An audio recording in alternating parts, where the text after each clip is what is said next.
श्री सरस्वती मैया की जय, श्री कृष्णचंद्र भगवान की जय। आज मैं आपको कार्तिक मास महात्म्य का 15वां अध्याय श्रवण कराऊंगा। आप प्रेम पूर्वक श्रवण करें।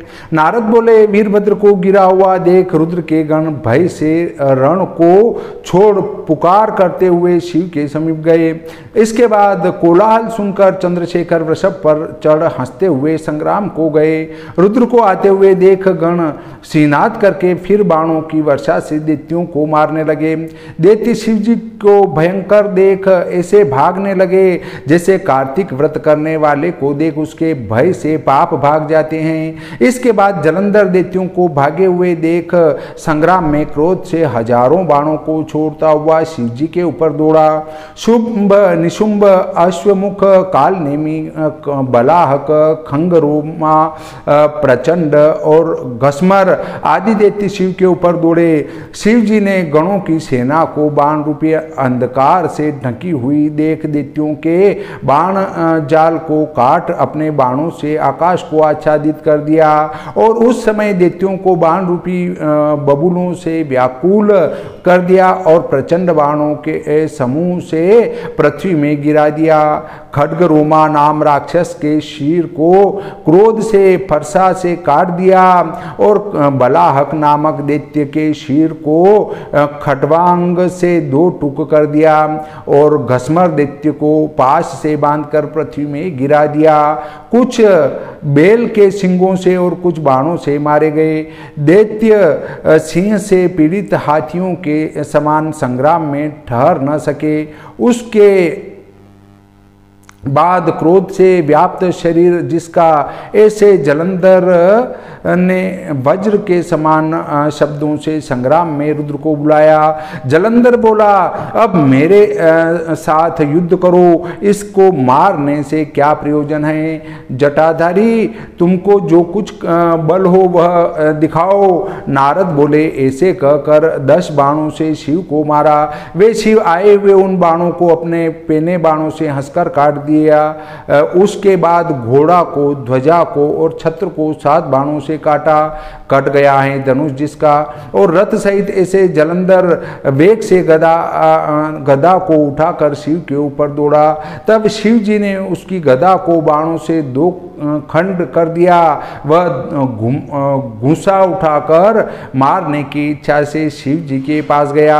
तभी शिव जी ने बाणों के समूह से उसको 1 कोस भर हटा दिया। उसके बाद जलंधर दैत्य शिव जी को अधिक बलवान जानकर मोहित करने वाली अद्भुत गांधर्वी माया को उत्पन्न करने लगे। उसके बाद गंधर्व गान करने लगे, अप्सराओं के गण नाचने लगे तथा और सब ताल वेणु मृदंग आदि बाजों को बजाने लगे।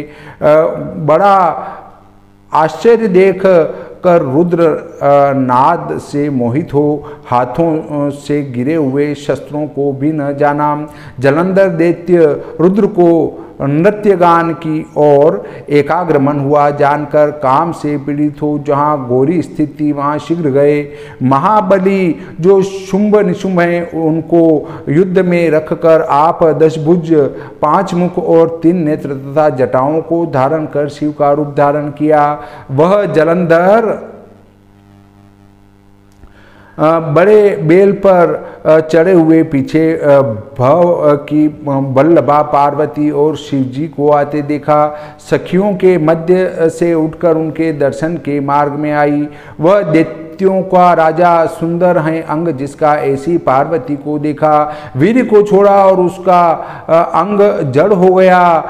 तदनंतर गौरी उसको दानव जान भय से व्याकुल हो अंतर्हित होकर अतिशीघ्र उत्तर दिशा में मान सरोवर को गई। और उसके बाद दैत्य क्षण भर में शिव जी के समान जो पार्वती हैं उसे न देखकर वेग से युद्ध में फिर आया।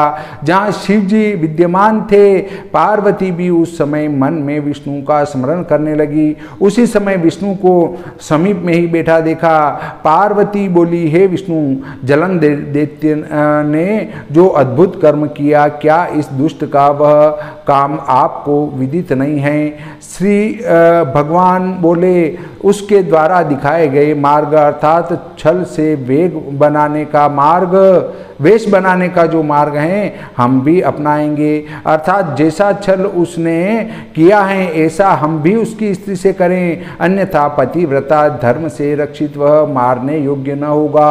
नारद बोले, विष्णु ऐसा कहकर फिर जलंधरपुर को गए और रुद्र गंधर्व समेत संग्राम में स्थित हुए। तब वे शिव माया को अंतर्ध्यान हुई देख बोध को प्राप्त हुए। उसके बाद शिव मन में विस्मित हो क्रोध करके युद्ध के लिए फिर पर जलंधर गए। वह दैत्य भी फिर रण में आए हुए शिव को बाणों के समूह से आच्छादित करने लगा। इस प्रकार जो है श्री कार्तिक मास महात्म्य का 15वां अध्याय संपूर्ण होता है। बोलिए श्री कृष्णचंद्र भगवान की जय, श्री सरस्वती मैया की जय।